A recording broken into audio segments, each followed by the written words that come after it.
From Utah's CW30, this is Talking Con. Hi everybody, I'm Nisha DeGaring, and it is that time of year again. The Salt Lake Comic-Con Fan Experience is just a week away now. This is all about the fans, and we're going to get some details about the latest and greatest on FanX from one of the founders, Dan Farr, who is joining us, and also Comic-Con superfan Kaylin Drott. Good to see you. You dressed up. I did. I love to cosplay. I'm Captain Marvel today. Oh, Captain Marvel never looked better, but this is not the only character you dress up as. No, I dress up as several Disney princesses, including Princess Anna in her coronation gown, the classic and new Cinderella. I'm going to be doing Snow White at this next con. I've also done Robin. I don't know if you can see him back there. And Catwoman. Lots of different cosplays. Always something new, right? Do you know what, Always Dan, this is why you brought FanX to Salt Lake. This kind of enthusiasm. Absolutely. I had 4 or 5 years ago, I had an opportunity to go to some different conventions as a vendor. And when I went to them and I saw just the fan energy that was there, the creativity, it was so compelling. I thought, why don't we bring something like that here to Salt Lake? And so that was kind of that process. It was timed with me leaving my prior business so I could dive into this full time. But it's one thing to say, let's bring something like FanX to Salt Lake. It's another to do it. 50,000 people expected for this three-day convention. Yeah. How do you put something like that together? There's first of all, I surround myself with some of the best people you can imagine. So I've got a great staff. My business partner, Brian Brandenburg, is one of the best marketers I've ever worked with. And so you have just the right people around, but also the community, the fan community here is the best. I mean, you think Kaylin just coming in and from the beginning when we first met her, she had so much energy. She's been in helping us with a lot of things as a volunteer. Well, Kaylin, you've been to other Comic-Cons in other states across the country. What makes this one different? Honestly, I love the local feel of this one. I went to San Diego Comic-Con and Denver Comic-Con last year, and not to bash on them, but they felt more corporate. And our Comic-Con is all about local vendors and celebrating local cosplayers and local artists, local bands at night. It's ours. You know what I mean? It's not some corporation celebrating corporate stuff. It's Utahns celebrating Utah. Dan, how do you keep it that way when it just gets bigger every year? Well, we have been drawing a lot of people from out of state. I mean, that's one of the things that's going to happen is there are a lot of attendees that come because they hear the great reputation of what we have here, going here. But we still have our volunteer staff, 800 to 1,000 people that obviously local that are here helping to make the event so great. And it's always going to keep that great feeling that we have here in Utah. One thing I've had a chance to talk with a lot of the celebrities during our events and after, and our reputation is continuing to grow with them in that our fans are better. They're nicer, they're more sincere, they're just really authentic. And I think it's kind of hard to describe how it's different, but it's noticeably different because people really love it. By the way, you people have the greatest Comic-Con in the world.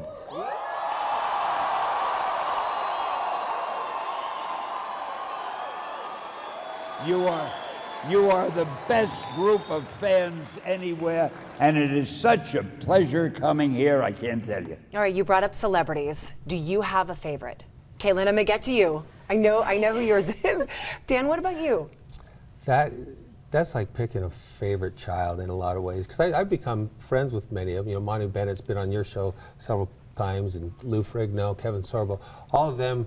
I actually have a friendship beyond just the convention, and so I'm fans of them, of course, now. I mean, I really enjoy those guys. But you know, Chris Evans was fantastic here last year, and he was so nice. Ian Somerhalder, amazing how somebody that can go through 1,000 photo ops or more and smile for everyone and make the ladies that were leaving his photo ops would have tears in their eyes because the experience was so amazing. They're so excited about it. I might have tears in my eyes too if I just met Ian Somerhalder. And he's nice. I mean, he's really a sincerely nice person.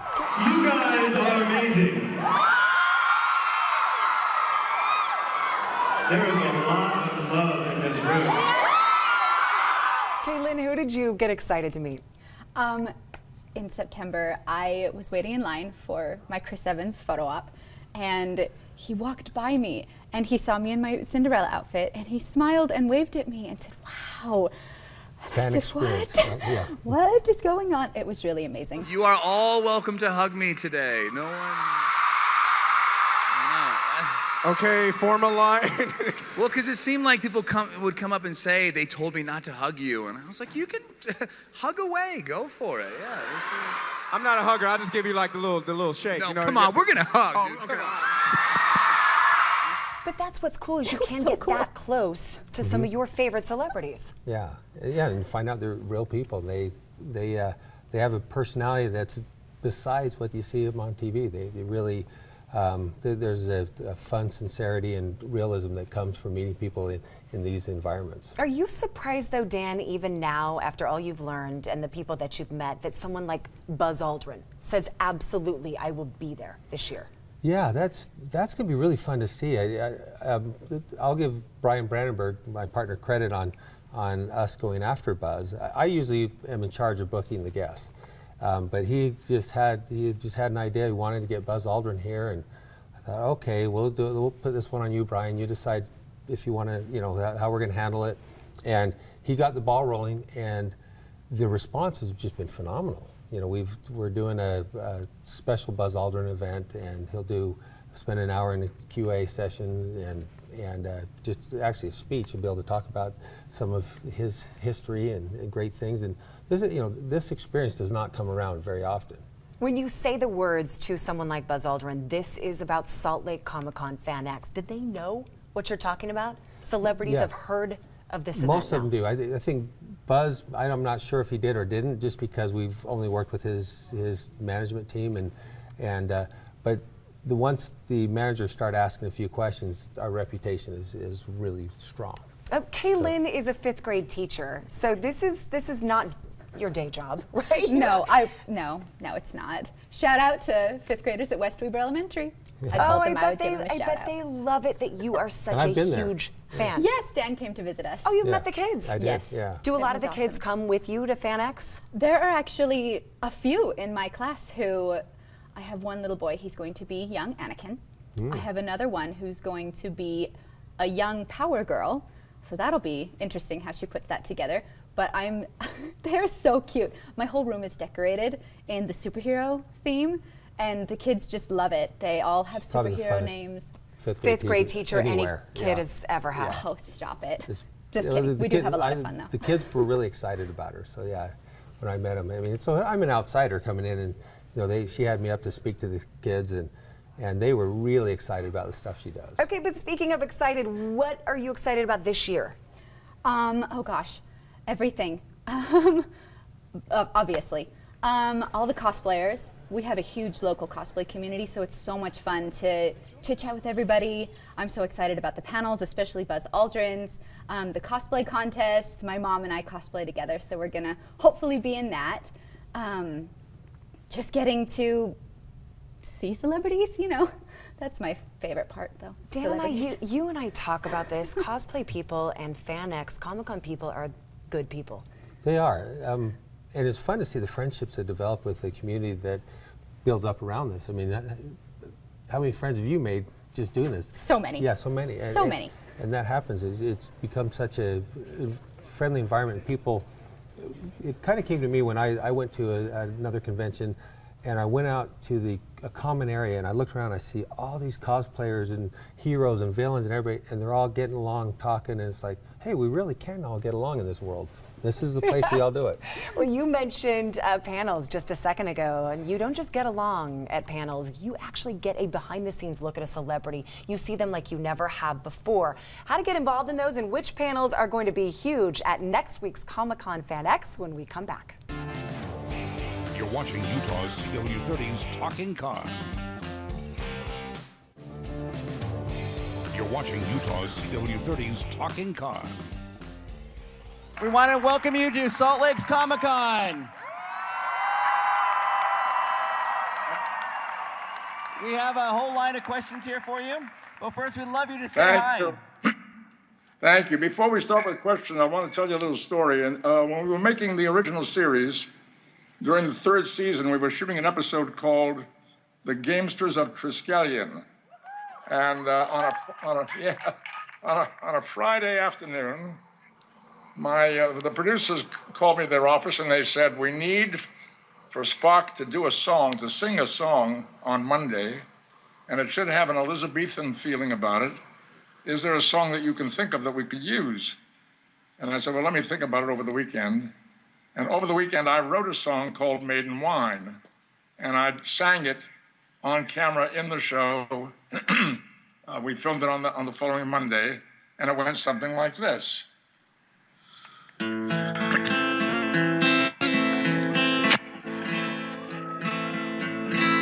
Take your young ladies and value your wine. Be watchful of young men in their velvet prime. Deeply they'll swallow from your finest kegs, then swiftly be gone, leaving bitter dregs. There's a frog in my throat and I'm having trouble singing. Panels are huge when it comes to Salt Lake Comic-Con FanX. It's your all-access moment with that celebrity, and there's so many panels you're excited about this year, Dan. Oh yeah, obviously you start off with the celebrity panels. They're the ones that get the most attention, and we have them in the 5,000 seat ballroom, so they're very big events. And so each of the celebrities that are coming in, most of them are going to do a panel. And so if you, Kate Beckinsale, for example, or the other guests that we have coming, they're going to do a panel. We talked about Buzz Aldrin before, that he's going to do a special paid one. That's going to be a little different event. But we also have people from Doctor Who. We have Walking Dead.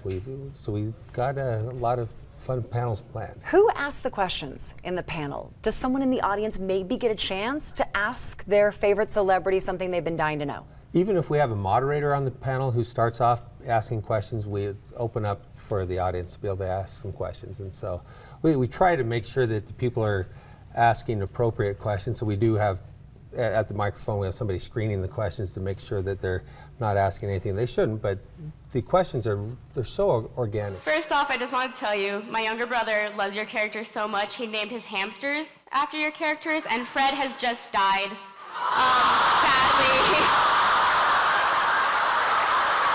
So I just thought you guys should know about that.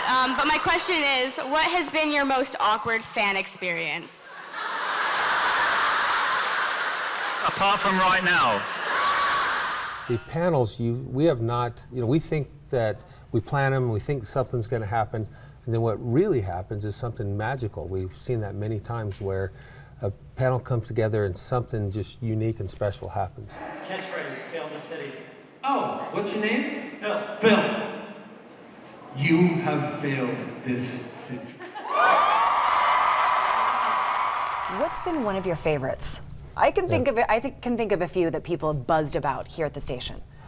I would say my number one was when there was a veteran that had lost both of his legs in Afghanistan, I believe it was, and he was there, and we had the Next Generation cast, and William Shatner was the moderator of that panel with the Next Generation cast, and he told them of how being able to watch, when he couldn't sleep at nights, he would be watching Next Generation, and how Next Generation helped pull him through this horrible time in his life.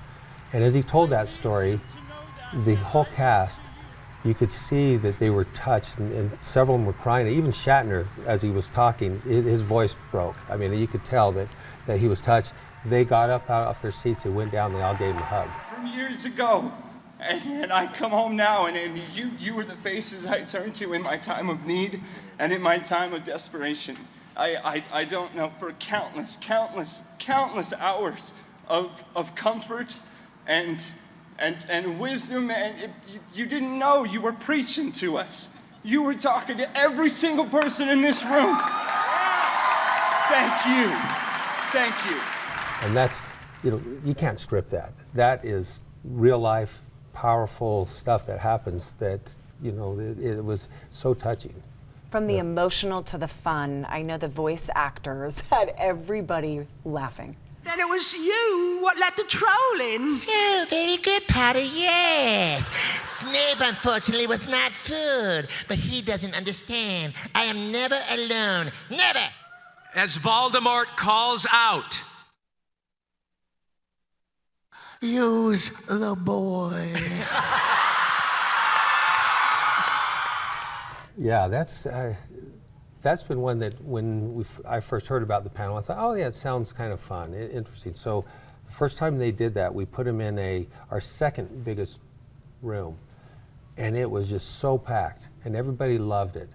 And we only had one panel planned on a Friday in the second room, and it was so popular that we said, hey, how do we get this to happen again in the main ballroom tomorrow? And we had scrambled and made some things happen. We did an encore performance and filled the whole ballroom. And so it's definitely become one of our highlights of the events when we get the voice actors together. You said you can't script it. Do they have anything in front of them at all, or are they going off the top of their head? What they do, they call it a script read. So they're reading like Harry Potter, but they read it from these different character voices, including they'll impersonate people like Christopher Walken, of course. Christopher Walken as Dobby the house elf or someone like that. It's really funny, but you can tell the dialogue that happens between them. They'll read the script, but then they'll ad lib and they'll throw these things in, and it is, it's just amazing. Okay, what if you do like a... Ooh,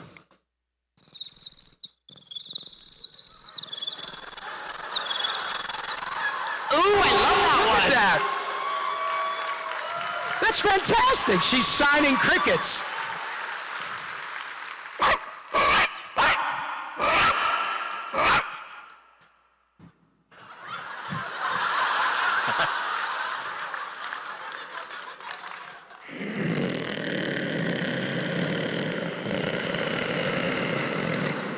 Why do you crouch when you do that?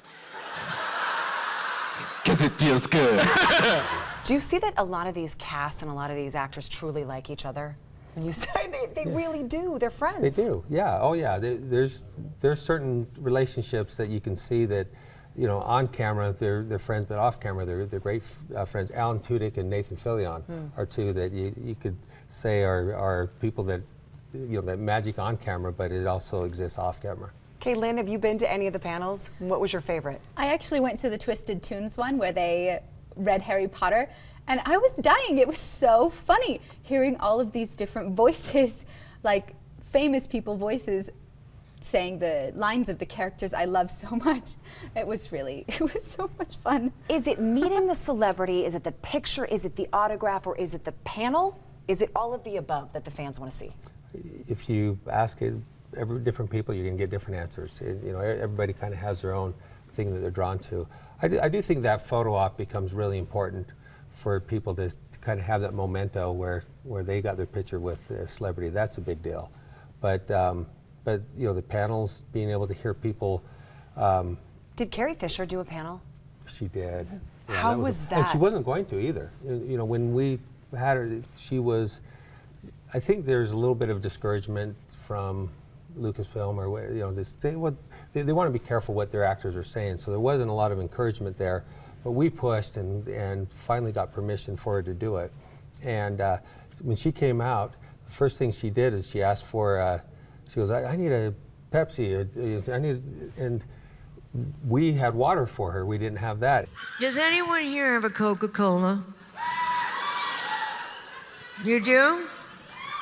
Will you bring it to me, please? You see, that's prepared. And so somebody in the audience brought one up, and he offered it to her, and she grabs him and kisses him right on the lips. And I'm looking around for another can of Pepsi or Coke. I don't remember. Yeah, let's see if I can do. But she already had her drink, and so I didn't get a chance to get up there. You get me what I want, I give you what you want.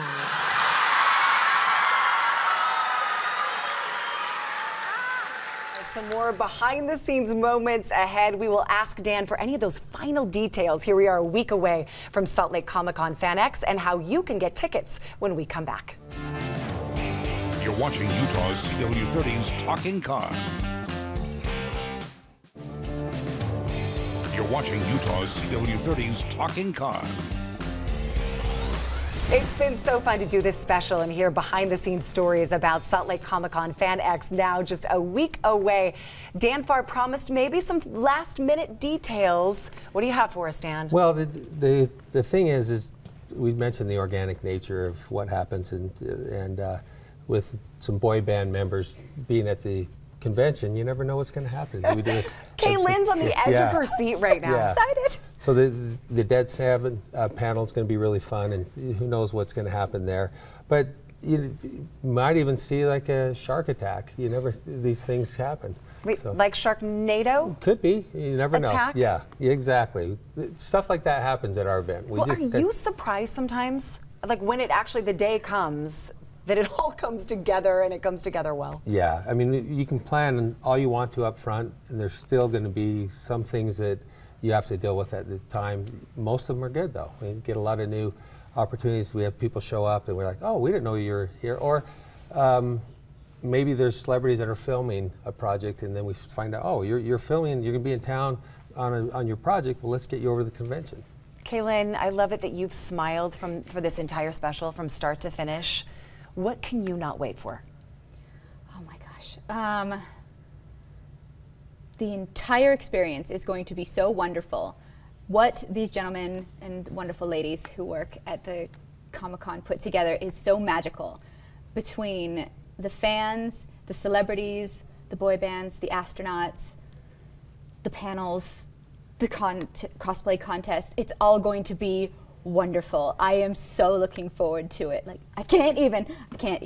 You can't. I can't when you even. think about it. So if you still need tickets, Dan, at this point, can you get those and can you see the panels? Yes, SaltLakeComicCon.com, and it's the best place to pick up the tickets. And you can see the list of panels that we have, and you could also, for the extra panels that you, like Buzz Aldrin, you can buy tickets for that too.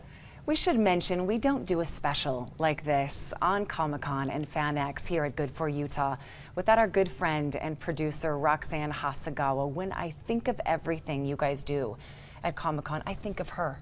Well, she's the one that set up this relationship. She reached out to us right from the very beginning when we did our first Comic-Con, that she had contacted us and said, hey, we'd like to be involved with you guys. And so much of the credit of this energy that's been built between us and the energy of the event has come from her and her ideas, her connections.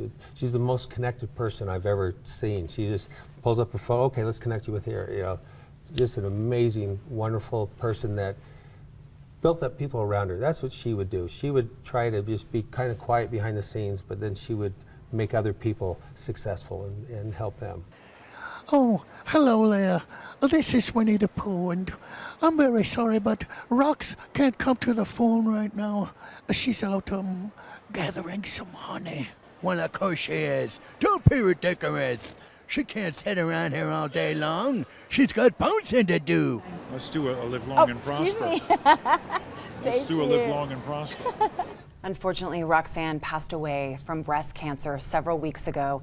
I know she wanted to be at this FanX, and I actually think she is. Well, that's why I think we'll fill her there, I'm sure. She will be there, and we miss her. We dedicate this special to Roxanne Hasagawa, one amazing person inside and out. I'm so excited to be part of what is happening in the next week. I'll see you there. Yes. Kaylynn. Yes, you will. She may be dressed differently. She may be dressed differently. You never know. This is my plan for Friday. Okay. Okay. And Dan, best of luck to you and Brian. See you all at Salt Lake Comic-Con FanX 1 week away. You're watching Utah's CW30's Talking Con.